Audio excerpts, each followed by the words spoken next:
Hello friends, मैं दीपक प्रसाद। आज हम डिस्कस करेंगे section 14 rule against perpetuity of transfer of property act 1882। Section 14 को समझने के लिए सेक्शन 13 आप ज़रूर देखें। आप चाहें तो प्लेलिस्ट में से मेरी वीडियो देख सकते हैं। सेक्शन 14 जो है वो परपेचुटी के बारे में बताता है। परपेचुटी हमें समझना पड़ेगा कि परपेचुटी मीन्स क्या होती है। परपेचुटी मीन्स होती है फॉरएवर, इंडेफिनेट या जनरेशन टू जनरेशन। इसमें रूल अगेंस्ट परपेचुटी जो है वो दो तरीके के पॉइंट्स को कवर करता है। मेन जो कॉन्सेप्ट्स हैं वो दो तरीके के कॉन्सेप्ट को कवर करता है। कौन सा? एक, रूल अगेंस्ट परपेचुटी। दूसरा, rule against remoteness of vesting interest.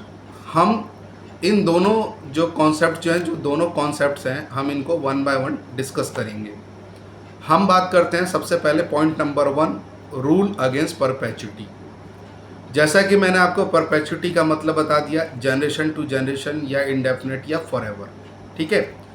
अब जो सेक्शन 14 जो है वो प्रॉपर्टी के बारे में और ट्रांसफरर के बारे में ये बात कहता है कि ट्रांसफरर जो है वो प्रॉपर्टी को होल्ड नहीं कर सकता है। कैसे होल्ड नहीं कर सकता है, उसको हम एक एग्जाम्पल के तौर पे समझते हैं। एक इलस्ट्रेशन लेते हैं, उससे हमारे को समझने में बहुत आसानी होगी। जैसे मान लीजिए कि एक पर्सन है और वो कुछ इस तरीके का क्लॉज करते हैं, इस तरीके कोई एग्रीमेंट करते हैं।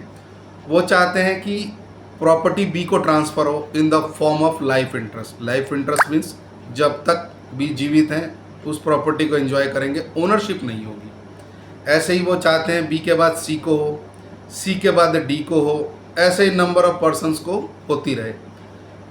लेकिन सेक्शन 14 ये कहता है कि एक कोई सर्टेन टाइम पॉइंट होना चाहिए, एक टाइम पीरियड होना चाहिए, एक पॉइंट आना चाहिए जहाँ पे इसकी ओनरशिप को ट्रांसफ़र किया जाए, ना कि लाइफ इंटरेस्ट ही ट्रांसफ़र होती रहे।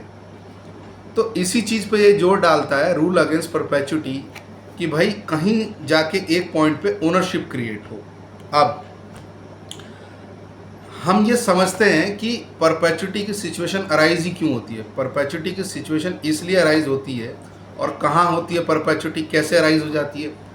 सेक्शन 10 में हमें याद होगा, हमने उसमें पढ़ा है कि उसमें क्या करता है कि ट्रांसफरर जो होता है वो ट्रांसफरी को प्रॉपर्टी एलिनेशन मीन्स ट्रांसफ़र करने के लिए रेस्ट्रिक्ट करता है। वो कहता है कि ट्रांसफरी जो है वो प्रॉपर्टी को सेल नहीं कर सकता, ट्रांसफ़र नहीं कर सकता, उससे अपना इंटरेस्ट नहीं हटा सकता।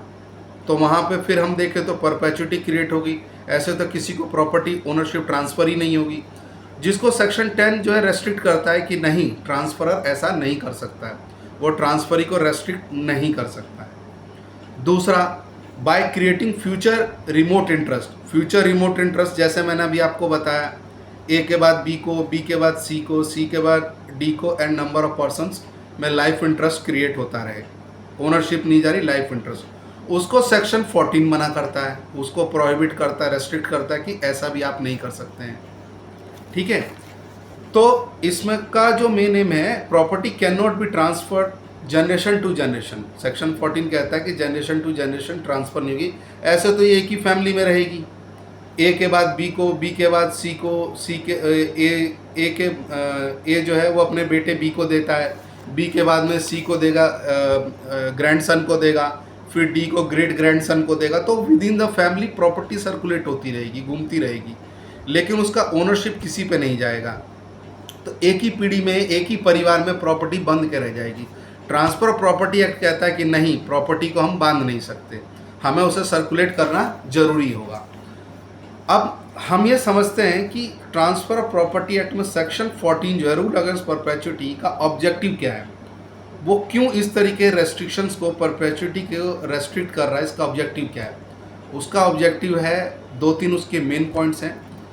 पहला कि वो ये नहीं चाहता है कि ट्रांसफर प्रॉपर्टी को होल्ड कर सके। पहला उसका ऑब्जेक्शन यही है, ऑब्जेक्टिव उसका यही है कि एक लिमिटेड रीजन के अंदर प्रॉपर्टी को होल्ड ना किया जा सके। दूसरी चीज़, प्रॉपर्टी का सर्कुलेशन होना जरूरी है in the interest of public benefit. अगर जो प्रॉपर्टी सेल नहीं होगी, हम अपने रोज़मर्रा की लाइफ में, डेली लाइफ में देखते हैं कि प्रॉपर्टी की जो खरीद फरोख्त होती है तो उसमें गवर्नमेंट को हम इन्वॉल्व करते हैं, ड्यूटी के फॉर्म में, स्टैम्प ड्यूटी के फॉर्म में, रजिस्ट्रेशन ड्यूटी के फॉर्म में, रजिस्ट्रेशन फ़ी के फॉर्म में हम गवर्नमेंट को टैक्स देते हैं, ड्यूटी पे करते हैं, जो कि गवर्नमेंट के पास रेवेन्यू के फॉर्म में लौटती है। और ये वही रेवेन्यू है, ये वही टैक्सेस होते हैं जिससे गवर्नमेंट जो है वो सोशल अपलिफ्टमेंट, सोसाइटी के बेनिफिट के लिए इंफ्रास्ट्रक्चर, स्कूल, मेडिकल फैसिलिटीज़ और भी बहुत सारी ऐसी चीज़ें क्रिएट करती है, डेवलप करती है, रोड अपलिफ्टमेंट के लिए, सोसाइटी के बेनिफिट के लिए, समाज कल्याण के लिए, लोकहित के लिए कार्य करती है। अगर उसके पास फंड नहीं होगा तो वो नहीं कर पाएगी। उसके बाद इसमें जो इसका ऑब्जेक्टिव ये है कि ये नहीं चाहता है कि प्रॉपर्टी जो है वो होल्ड करके रहे और सोसाइटी जो है वो किसी पर्टिकुलर बेनिफिट से डिप्राइव हो, वंचित हो जाए। जो सरकार उसे जो सुख देगी, जो टैक्स के फॉर्म में school, medical, road, public infrastructure, इन सारी चीज़ों के फॉर्म में देगी, तो वो इसका मेन ऑब्जेक्टिव यही है कि इन सब चीज़ों पे रोक ना लगे। हाँ, सेक्शन 14 इस चीज़ को रेस्ट्रिक्ट नहीं करता है कि आप 1, 2 पीढ़ी, 3 पीढ़ी तक प्रॉपर्टी को होल्ड कर सकते हैं, ये इस चीज़ को रेस्ट्रिक्ट नहीं करता है। अगर हम इसमें देखें तो इसके कुछ एक्सेप्शंस हैं, और ये एक्सेप्शन जो है section 18 of transfer of property act में बताया गया है, जिसमें सेक्शन 18 कई जगहों पे प्रॉपर्टी के इस तरीके के परपेचुटी के फॉर्म में ट्रांसफ़र को रेस्ट्रिक्ट नहीं करता है।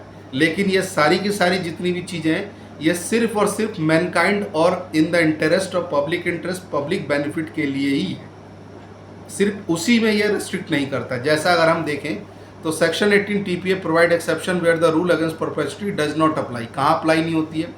जैसे कि for the benefit of public, in advancement of religion, जैसे किसी रिलीजन के एडवांसमेंट को, मंदिर, मस्जिद, चर्च, गुरुद्वारे डेवलप किया जा रहा है, उसमें रेस्ट्रिक्ट नहीं करता। कोई नॉलेज एजुकेशन, कोई हब है जिससे नॉलेज मिल रहा है, स्कूल, इंस्टीट्यूशन, कॉलेजेस, इस तरीके को रेस्ट्रिक्ट नहीं करता।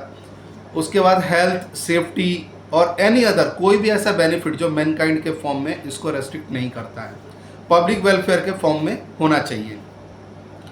अब हमने जैसा कि 2 पॉइंट मैंने डिस्कस किया था, rule against perpetuity and rule against remoteness of vesting interest. अब rule against remoteness of vesting interest ये क्या होता है, ये हम बताते हैं। Generally there is no specific time limit, specified number of years to decide what would amount to perpetuity, but section 14 provides with it. Under section 14 it is a lifetime of one or more living persons.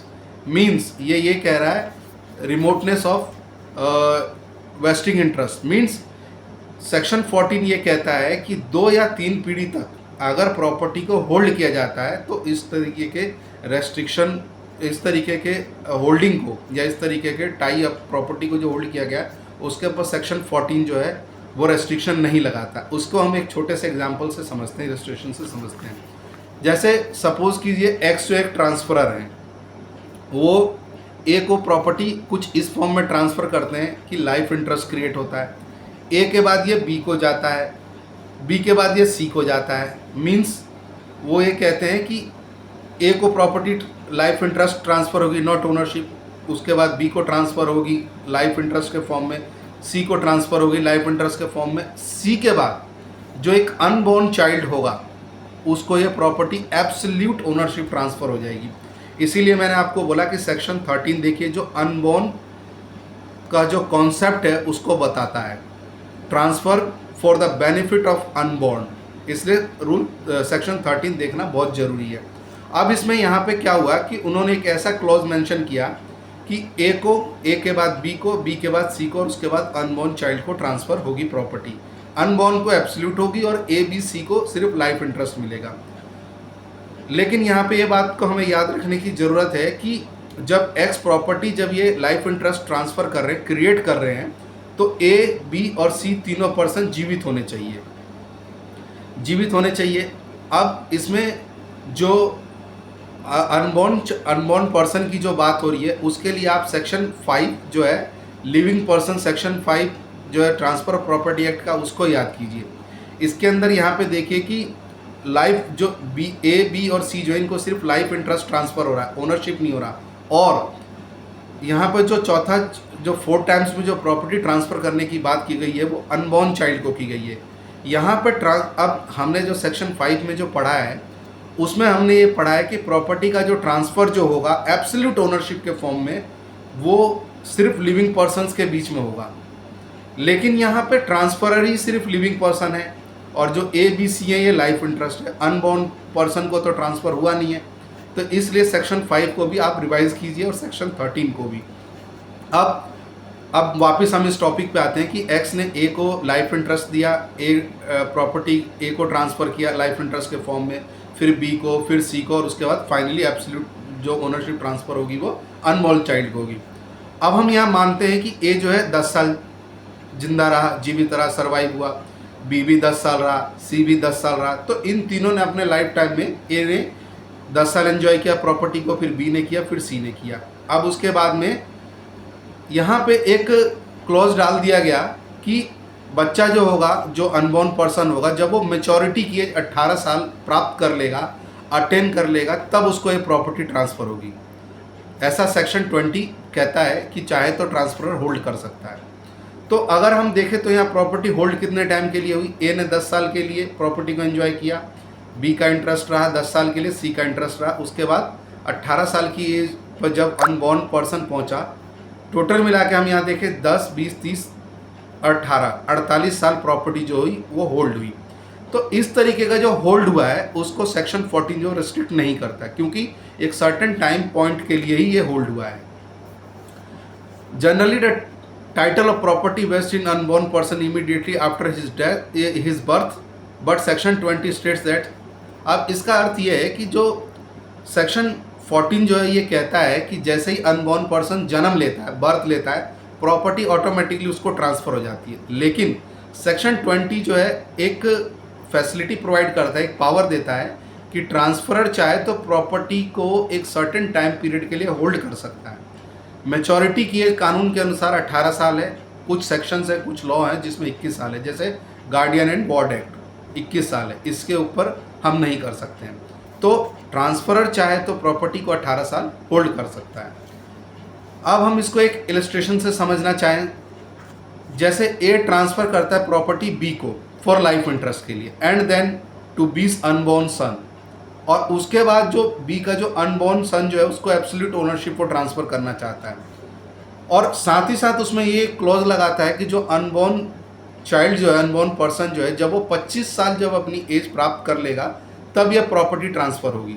तो हम ध्यान से देखें, हम सारी चीज़ों को समझें कि ए जो है उसने बी को प्रॉपर्टी ट्रांसफ़र किया in the form of life interest, and B का जो सन है जो अनबॉर्न है उसको ट्रांसफ़र किया, लेकिन वहाँ क्लॉज लगा दिया कि वो 25 साल पे ट्रांसफ़र होगा, उसको 25 साल पे उसको प्रॉपर्टी मिलेगी एब्सोल्यूट ओनरशिप। तो अगर हम देखें तो ये तो जो इस तरीके का जो कॉन्ट्रैक्ट जो है वो वॉइड हो गया। सेक्शन 14 जो इस तरीके के ट्रांसफ़र को वॉइड मानता है। क्यों? क्योंकि एज ही 18 साल की रेस्ट्रिक्ट की गई है कि मैच्योरिटी की एज जो 18 साल है, कुछ सेक्शन मैंने जैसा आपको बताया वो 21 साल है। तो इतना ही सिर्फ मैक्सिमम होल्ड किया जा सकता है, इससे ज़्यादा होल्ड नहीं किया जा सकता। तो आई होप यहाँ तक समझ में आपको आया होगा। अब मैं आपको बेयर एक्ट की लैंग्वेज बता देता हूँ, इससे हम देखते हैं। हालांकि ये जो लैंग्वेज जो है ये थोड़ी टफ है, मैंने जो बताया है वो कोशिश कीजिएगा आप, काफ़ी ईजिली आपको समझ आएगा। बट बेयर एक्ट की लैंग्वेज हम देख लेते हैं। No transfer of property can operate to create an interest which is to take effect after the life time of one or more persons living at the date of such transfer, and the minority of some person who shall be in existence at the expiration of that period, and to whom if he attains full age the interest created is to belong। means जो unborn child जो है वो जो subsequent transferee जो है, subsequent transferee जो last subsequent transfer में जो लास्ट ट्रांसफरी है उसके life time, within the life time unborn person का एग्जिस्टेंस हो जाना चाहिए, उसका जन्म हो जाना चाहिए। और transferor can hold the property till the age of maturity. अब इसमें क्या है कि इस जो बेयर एक्ट की जो डेफिनेशन बताई गई है उसमें बताई गई है कि अनबॉर्न पर्सन जो है, जो सब्सिक्वेंट ट्रांसफरीज जो हैं, सब्सिक्वेंट ट्रांसफरी जो हैं, उसमें जो लास्ट ट्रांसफरी है उसके विद इन द लाइफ जो अनबॉर्न पर्सन का जन्म हो जाना चाहिए, बर्थ हो जाना चाहिए, और अगर ट्रांसफ़र चाहे तो प्रॉपर्टी को 18 साल की एज तक या कुछ कंडीशंस में 21 साल की एज तक वो होल्ड कर सकता है, कि अनबॉर्न पर्सन जब बॉर्न हो जाए, जन्म ले ले, और जब वो मेचोरिटी की एज प्राप्त कर ले तब उसको प्रॉपर्टी ट्रांसफ़र होगी। आई होप ये मेरी वीडियो आपको समझ में आई होगी। मैंने इसमें अच्छे तरीके से समझाने की कोशिश की है। फिर भी अगर आपको इसमें कोई डाउट लगे तो आप मुझे कमेंट बॉक्स में कमेंट कर सकते हैं, मैं उसमें रिप्लाई करने की कोशिश करूँगा। अगर आपको मेरी वीडियो अच्छी लगी हो तो आप इसको लाइक करें, सब्सक्राइब करें और शेयर करें। मिलते हैं नेक्स्ट वीडियो में। Thank you so much.